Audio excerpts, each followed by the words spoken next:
చేస్తున్నటువంటి ప్రొడ్యూసర్ నిహారిక గారిని మాట్లాడవలసిందిగా రిక్వెస్ట్ చేస్తున్నాం.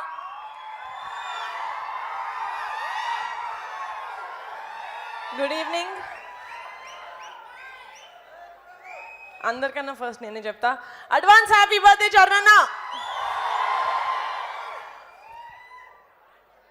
యాక్టర్గా mega power star Ram Charan గారి గురించి మాట్లాడే అంత పెద్దదాన్ని కాదు.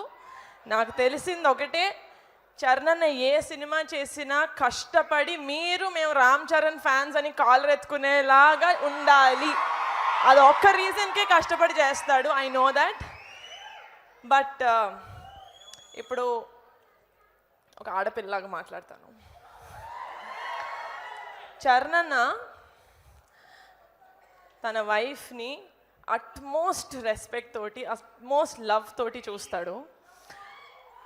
తన అక్కల్ని చెల్లెల్లాగా చూసుకుంటాడు, చెల్లెల్ని కూతురులాగా చూసుకుంటాడు, కూతుర్ని అమ్మలాగా చూసుకుంటాడు, అమ్మని దేవతలాగా చూసుకుంటాడు.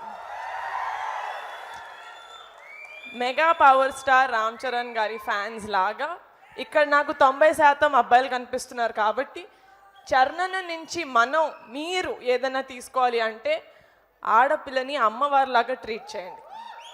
అండ్ ఒక ఆడపిల్ల పక్కన mega power star Ram Charan గారి ఫ్యాన్స్ ఉన్నారు అంటే ధైర్యంగా ఉండాలి. ఒక ఆడపిల్ల